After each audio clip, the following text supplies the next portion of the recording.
Alô, bom dia, você está no canal Professor Belém nessa histórica segunda-feira, 9 de maio de 2022, dia em que se comemora a vitória na Segunda Guerra Mundial. Os russos comemoram hoje o 77º aniversário da vitória sobre o Partido Nacional Socialista da Alemanha. Enfim, a vitória sobre o bigodinho da Alemanha, o H da Alemanha, claro. Outros países comemoram no dia 8, porque a rendição foi assinada exatamente no dia 8. No entanto, já era o 9º dia de maio, em Moscou, quando se recebeu a notícia da rendição alemã na Segunda Guerra. Portanto, os russos comemoram hoje o dia da vitória.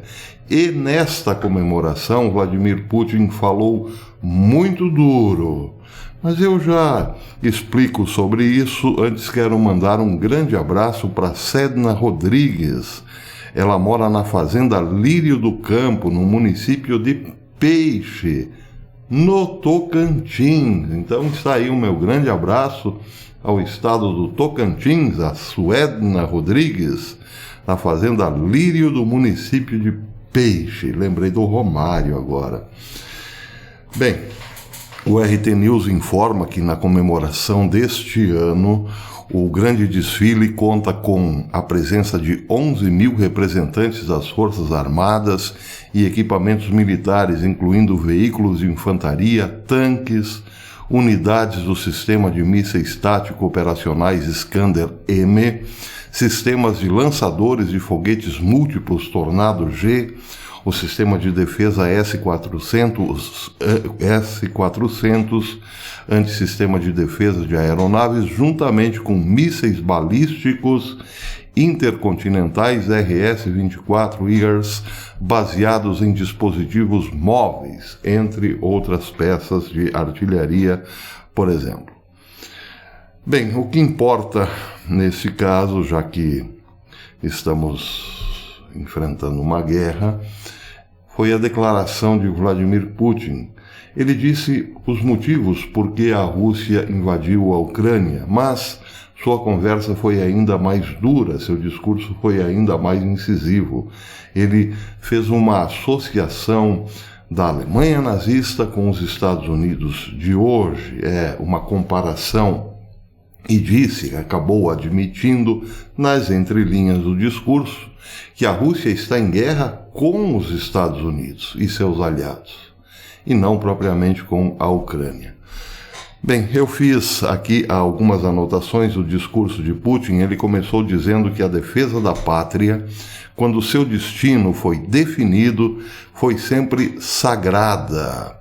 Da mesma forma, disse ele, hoje em dia estamos lutando por nosso povo em Donbás, pela segurança de nossa pátria, a Rússia. Sobre os motivos que levaram a Rússia a invadir a Ucrânia, ele disse o seguinte, abre aspas, os preparativos para outra operação punitiva no Donbás, para uma invasão de nossas terras históricas, incluindo a Crimeia, estavam em andamento sem qualquer hesitação atividades da OTAN. Kiev, por exemplo, anunciou a possível aquisição de armas nucleares. O bloco da OTAN iniciou a militarização ativa dos territórios adjacentes ao nosso. Desse modo, criou-se sistematicamente uma ameaça completamente inaceitável para a Rússia, justamente em suas fronteiras. Vimos, por exemplo, como a infraestrutura militar foi implantada, como centenas de conselheiros estrangeiros começaram a trabalhar e como foram feitas entregas regulares de armas mais modernas dos países da OTAN à Ucrânia. Aqui ele se refere, claro, à dificuldade que a Rússia encontrou em ser rápida na sua tomada da Ucrânia. Ele enfrentou uma resistência que não estava nos planos. Isso porque, lembra ele, a Ucrânia já estava suficientemente armada, pelos países da OTAN e continuou recebendo muitas armas. Isso quer dizer para Putin, claro, que a OTAN já estava prevendo esta ação russa, ou melhor, já tinha levado a cabo uma provocação suficientemente capaz de envolver a Rússia nesta guerra. Tudo isso é sugerido por Putin, mas ele diz especificamente que passou o ano de 2021 inteiro tentando negociar com a OTAN e os Estados Unidos uma não invasão da Ucrânia. Porém, disse ele, a OTAN, nem Estados Unidos nem OTAN, quiseram negociar, quiseram ouvir os seus apelos em 2021. Isso porque já haviam decidido pela guerra. Tudo isso foi colocado nesse discurso no dia da vitória. Disse mais, em relação aos Estados Unidos propriamente, Vladimir Putin disse o seguinte: os Estados Unidos, especialmente após o colapso da União Soviética, começaram a falar sobre a excepcionalidade, humilhando assim não apenas o mundo inteiro, mas também seus satélites, que têm que fingir não notar nada e engoli-lo com resignação.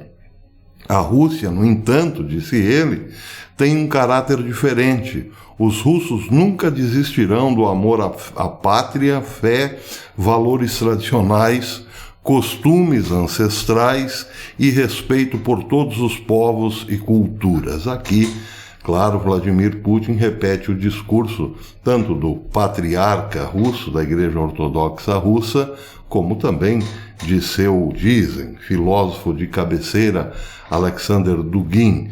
Os valores que a Rússia mantém são os valores que o Ocidente resolveu descartar. Aliás, ele disse literalmente isso sobre o Ocidente.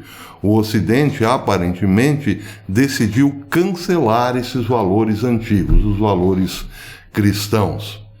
Esta degradação moral, disse ele, tornou-se a base para a falsificação cínica da história da Segunda Guerra Mundial, o incitamento da russofobia, a glorificação dos traidores, a zombaria da memória de suas vítimas, a anulação da coragem daqueles que conquistaram a vitória à custa de sofrimento, disse Putin. Bem, em relação aos Estados Unidos propriamente, aqui entra a parte mais incisiva do seu discurso. Ele acaba fazendo sim uma comparação entre a Alemanha de Adolf Hitler e os Estados Unidos de hoje. E chega a dizer sim que os Estados Unidos, que a Rússia está em guerra exatamente com os Estados Unidos. Ele diz, abre aspas, a tentativa de agradar o agressor custou caro ao nosso povo. Ele está se referindo à Segunda Guerra Mundial. Durante seu decurso em 24 de fevereiro, dia em que a operação militar russa começou na Ucrânia, Putin lembrou que em 1940, início de 41, a União Soviética procurou impedir ou pelo menos atrasar o início da guerra de todas as maneiras possíveis. Ele está fazendo uma comparação da sua ação agora, na atualidade, com uma possível demora de Joseph Stalin em agredir a Alemanha antes de ser agredida por esta.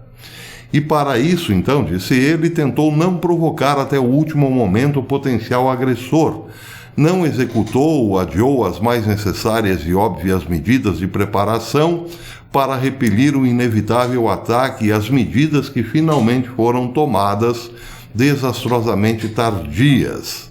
O país, portanto, a Rússia, portanto, não estava preparada para enfrentar plenamente a invasão da Alemanha nazista, que atacou nossa pátria sem declaração de guerra em 22 de junho de 1941.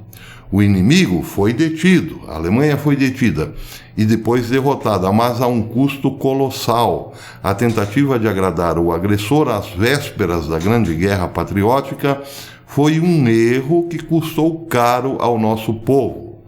Nos primeiros meses de luta, perdemos vastos territórios de importância estratégica e milhões de vidas humanas. Não cometeremos este erro uma segunda vez. não temos direito, não temos esse direito, disse Putin. Bem, esta comparação, claro, seria inevitável. Aqui se discute, evidentemente, ou pode-se discutir, por que a União Soviética, comandada por Stalin, fazia ou fez vista grossa para as ações alemãs em direção ao leste europeu. Há muitas teorias, claro. Uma delas é que Stalin não via problema nisso. Queria que Hitler fizesse o serviço sujo para depois ele vir na sequência ganhar o terreno do leste europeu, começando pela Polônia. Outra teoria diz que foi o próprio Stalin que permitiu que houvesse uma recuperação, por assim dizer, ou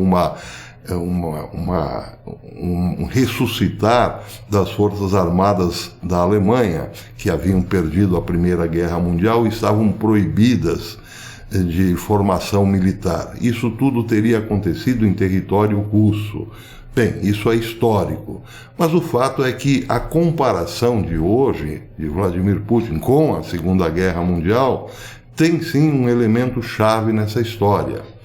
A Rússia sente-se ameaçada novamente, ou sentia-se ameaçada novamente, e a OTAN, com sua política de portas abertas, nunca escondeu que era seu desejo, sim, avançar até as fronteiras da Rússia, colocando lá os seus armamentos pesados, começando, evidentemente, pela Ucrânia, onde o Ocidente fazia muitos investimentos desde a Revolução de 2014. Bem, isso justificaria uma invasão? Segundo Putin, sim, porque houve uma tentativa de negociação durante o ano de 2021. Faço questão de repetir aqui, daí porque o discurso de Putin vai nessa direção. Não repetiremos o erro do passado, ou seja, ele está dizendo, dessa vez nós resolvemos atacar para não sermos atacados. Bem, ele segue dizendo, nesse sentido, Putin lembra dezembro do ano passado, em que Moscou apreendeu mais uma tentativa de chegar a um acordo com os Estados Unidos e seus aliados sobre os princípios de segurança na região europeia e o não alargamento da OTAN. Mas, segundo Putin, foi tudo em vão. Tanto os Estados Unidos quanto a OTAN não quiseram ouvir a Rússia e seus alertas. A posição dos Estados Unidos, disse ele, não muda. Eles não consideram necessário concordar com a Rússia nessa questão fundamental para nós, ou seja, a defesa das suas fronteiras e do seu território, e desconsiderar nossos interesses, perseguindo seus próprios objetivos. Bem, então aqui fica evidentemente claro vários aspectos dessa guerra. Ela não terminará assim de repente. Os dois lados, parece, não têm mais chance de negociar a paz através das mesas de negociação, diplomaticamente. Essa guerra tende sim a se alastrar, a tomar uma dimensão maior, a continuar esta determinação de ambos os lados em armarem-se e atacarem-se cada vez mais. Isso parece claro. O segundo ponto aqui a ser considerado é que o Vladimir Putin faz uma leitura do Ocidente com todos esses elementos da Segunda Guerra Mundial, ou seja, uma tentativa de imperialismo ocidental, por assim dizer, porém motivados por uma decadência moral, ou seja, o motor que envolve as ações tanto dos Estados Unidos quanto da OTAN, para Vladimir Putin, são os antivalores ou os valores contrários ao cristianismo. Ou seja, ele vê o Ocidente como a glamorização da traição, da mentira, da ganância e do banditismo. De certo modo, claro, Vladimir Putin não está errado, evidentemente, mas é que é preciso também considerar as ações tanto da União Soviética quanto da Rússia em relação aos seus aliados e inimigos. Não é preciso dizer que a Rússia, ou melhor, a antiga União Soviética, incentivou a degradação moral do Ocidente. Foi a União Soviética de Stalin, por exemplo, quem deu muito dinheiro para movimentos chamados movimentos libertários, para movimentos de esquerda, principalmente nos Estados Unidos. Stalin não queria uma luta de classe nos Estados Unidos, mas queria vencer uma batalha cultural. Assim deu muito dinheiro para os esquerdistas infiltrarem-se, tanto nas universidades como também no show business, por exemplo, Hollywood, por exemplo. Assim glamorizou-se lá na América a luta de classes que acontecia no leste europeu, porém, nesse mesmo período, o Ocidente optava pela liberação do sexo, das drogas, do divórcio, do aborto e tudo mais. Tudo isso, claro, foram erros espalhados pela Rússia, como disse Nossa Senhora em 1917. Então, se for preciso acusar o Ocidente, é preciso também fazer um meia-culpa. Putin não faz um meia-culpa, mas tenta passar a ideia de que ele é o defensor, sim, de todos os valores cristãos que o Ocidente ignora neste momento. O fato é, o que também outro ponto que fica claro, é que isso não terminará bem. Não é uma batalha pelos valores ocidentais ou pelos valores religiosos o que está em jogo. Nem é propriamente o nacionalismo, embora o nacionalismo esteja revivendo hoje em vários lugares do mundo. Os globalistas que quiseram destruir todas as fronteiras, só o que fizeram foi motivar o movimento nacionalista em vários lugares do mundo. Hoje, por exemplo, a Irlanda do Norte fala em separar-se do Reino Unido e voltar às boas com a Irlanda, mas isso é só um exemplo. O que está em jogo não é sequer o nacionalismo, e sim uma luta de gigantes pela hegemonia do mundo, pelo controle da economia, pelo controle dos meios de produção e, evidentemente, pelo controle das armas e assim por diante. Então, estamos diante, claro, de uma possibilidade de que essa guerra se estenda rapidamente pela Europa e acabe nos envolvendo a todos num terceiro grande conflito que poderá, sim, dizimar boa parte da humanidade. Ninguém está recuando. Todos têm os seus motivos para seguir adiante. É um embate inevitável, ao que tudo indica. Sem falar, claro, que a China também está com os olhos bem atentos em relação às suas possíveis ações no futuro. Ontem, Xi Jinping disse que a China aprendeu muito com esta invasão da Rússia sobre a Ucrânia, mas precisa estudá-la ainda mais para ver o que fará, principalmente em relação a Taiwan ou os seus vizinhos na Ásia. Em resumo, estamos novamente às sombras da Segunda Guerra Mundial. Todos os elementos do passado, repetem-se hoje. Resta saber quem é o bigodinho do momento. Eu já disse aqui várias vezes a minha interpretação. São todos eles. Até depois.